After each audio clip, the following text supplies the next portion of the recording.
What's going on, Compass? I want to do a behind the scenes look at kind of my vision for the book cover.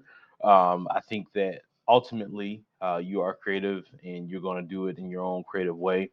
But I think it'd be a cool opportunity, one, just to kind of share what I'm thinking in terms of kind of the writer's perspective. But also, I think even looking back on it after you finish the book cover, I think this would be a cool video to share just to look at what um, the book cover became and what the book cover and compare and contrast it to kind of my initial vision. And so I just want to start with that. The name of the book or the book series is called Rashard, Freeman, Teenage Entrepreneur. In my mind, I think it can be as much as a 10-part series. The goal of the Rashard Freeman series is to start with a kid, young man who is his initial earning years, his teenage years, and to move from his earning years all the way to his time of when he dies and he leaves an inheritance for his kids. And so that's the concept of the 10-part series. The book number one is going to be the forming of who he is, and it's foundational for the entire series. And so I want to take you through that and just kind of give you an overview of the series and what I hope this book will look like. As I said, it's the first book in a series of books. Um, just kind of went through that. But the goal is to give kids or people of all ages really a vision for financial literacy and entrepreneurship, or entrepreneurial imagination is what I try to call it, through storytelling. What does that look like? The through line of this book series is the success of one person is never one person affair. The success of one person is never a one person affair. It's the common theme for the entire series. Book overview. I want to introduce the concept of push. Push is a personal concept I've just taken a lot of different interviews, a lot of different reading in the subject matter of business education, and kind of put it together in one acronym. P stands for purposeful passion. U stands for utility. S stands for skill. H stands for honor. And it's broken down in the book. I also sent a copy of the book, an overview, and that sort of thing. But P, purposeful passion. Passion is kind of a heart to build or do something. It can go in the nonprofit or for-profit arena. When you talk to people who are leaders, a lot of times they often the common refrain is that they work in different areas of passion. And by passion, I don't just mean something you like doing, but like something that you're willing to sacrifice for X amount of time, years, etc. I would say that my personal engagement with it, everything from Christian engagement, faith engagement, to just kind of what I've seen in terms of as a leader, your goal isn't really to serve yourself. It's always going to be to uh, encourage the lives of your stakeholders, people that you're investing in. And so I call it purposeful passion. Means we is greater than me. Passion has taken two good books that engage it.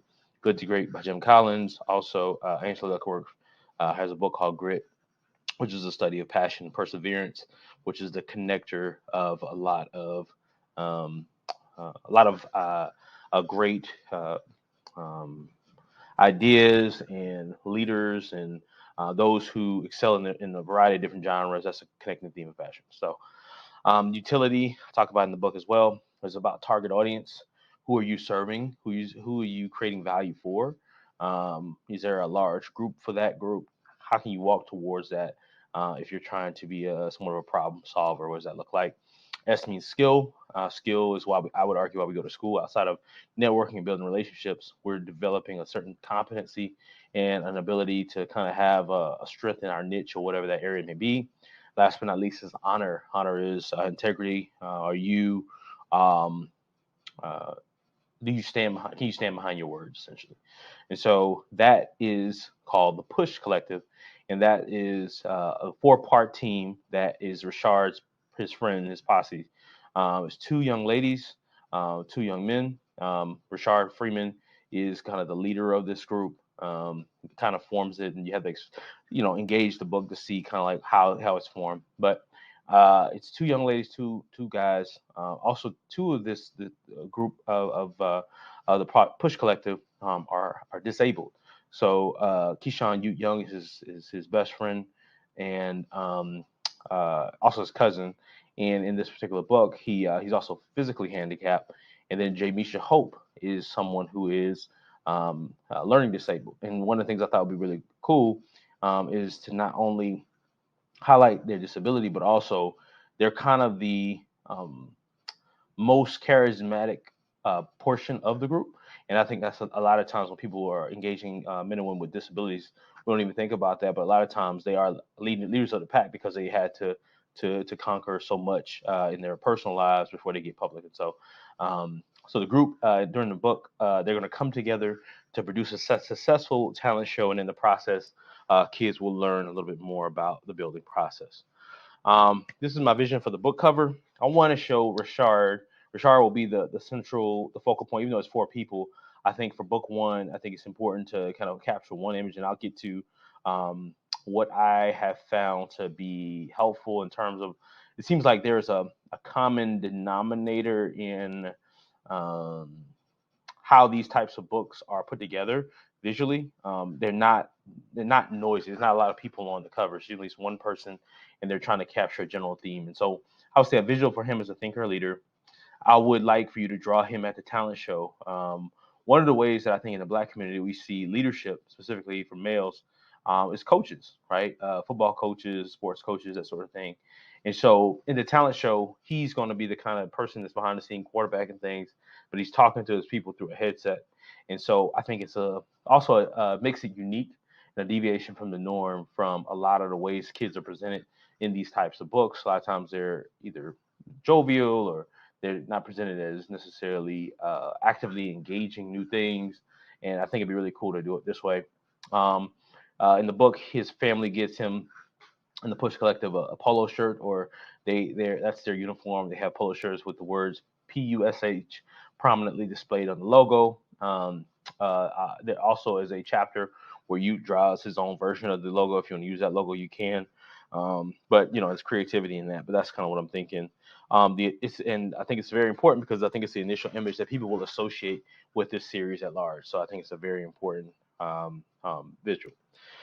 Why did I choose you for this project, man? I think you're a great artist. I've seen a lot of your work online. I think we have similar yet different stories. Being fellow South Carolinians, one South Carolina State. But at the same time, I think even going to some of your things that are tied to your physical disability and your life experiences, even being a parent, and what is it like? What are the images you would want your kid to be connected to and to see? I think that those are important as well. I have a past relationship with you, going back to you getting sweets, and I think it's good to empower the people that you know. But more than anything else, I want you to make some original art. I think it's really dope if you can make some original art, and I personally believe you're the person to do that. And so you're my first choice for this, and so we're gonna go with that. All right. Book notes. I would hopefully like to have it covered done by September 1st. Hopefully that's not too short notice, but it's one visual image. And the reason why I want to have it done by September 1st, even though the book will be launched in January, is I want to connect it to book marketing. I want when I put out the book marketing, people will be able to see it, read it, engage it, etc. And I think it's important. Chapter 7, Ute is going to draw an example of the logo. And so if you want to see that on page 100 and 101, I'm going to share that with you as well. You can see that. On chapter 11 and 12, the Freeman parents go out to buy Push Collective. They buy a white polo t-shirt, a white polo shirt, and the Push letters are on there. And so that is another. Those are some other.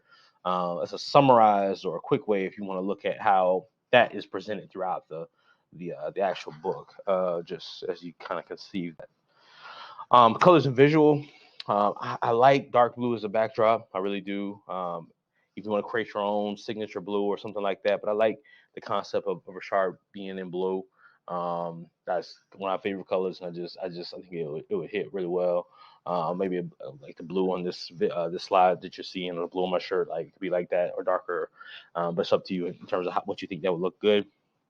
I think that the PUSH on his polo shirt should also be blue. The cover would feature a 15-year-old African American male. There's some flexibility in what that looks like. I perceive him because he is from a pretty structured home, and I I, I don't know. I want you to read if you can read through it, and you could tell me what you think he would look like, and we'll figure that out. Um, The theme is he's just a thoughtful leader. I think that's a connected theme that I want young, specific African American kids to see a visual of someone who is a dreamer, a thinker, leader, etc. Um, Words on the book cover, the title, of course. Rashard, Freeman, Teenage Entrepreneur should be the banner or the predominant theme. Somewhere in the bottom around book one, The Push Collective, should be there as a subtitle. My name, generally the writer's name is larger, and so I put Zachary D. Middleton. Really, it's Zachary Delano Middleton. If you could put the whole Delano in there, that'd be great. I didn't even see that until just now. If you can only fit D in, that's fine, but ideally Zachary Delano Middleton, because that's how it's written on the other book that I did, Running After Delano. But like I said, if you can only fit that in, that's fine. I would like for you to put your name in it. It'll be smaller, but I think that there's still a way in which it's a good marketing tool for yourself and what you do. And so, book cover art by Compass Lawrence III. And if you send me a brief bio, I can put it at the back of the book. I'm gonna put my bio in there too. And so, I'll put that in if you're interested. And so, just let me know. But those are some of the words that we'll see on the back cover. Here are a few influential book covers that I think are really dope. And just like this is Grown by Tiffany D. Jackson. It's very basic, but it's very complex. You know what I mean? Like you really see the definition in this young lady and her character that she drew, and it just stands out. It punches, but it says a lot, I think, about even the nature of the book. And it fits the book if you ever read Grown by Tiffany D. Jackson.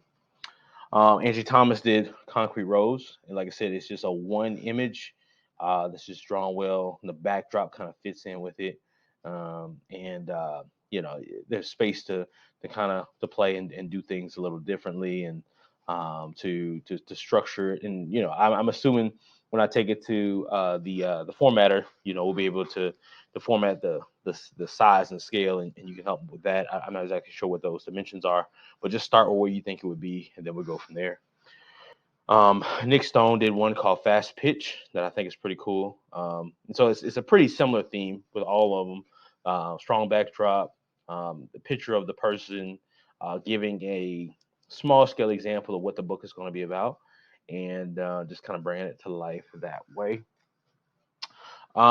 These are some influential images of people in our community. I think that kind of give me a visual of what I'm saying. Like when I think of Mike Tomlin, I think is a great example of like leadership. You know what I mean? Like this person isn't just a person that's engaged, but they're kind of calling the shots. They're kind of a person that's listening to what's going on, but also directing traffic as well. And so I think that that's what I want to see in Rashard.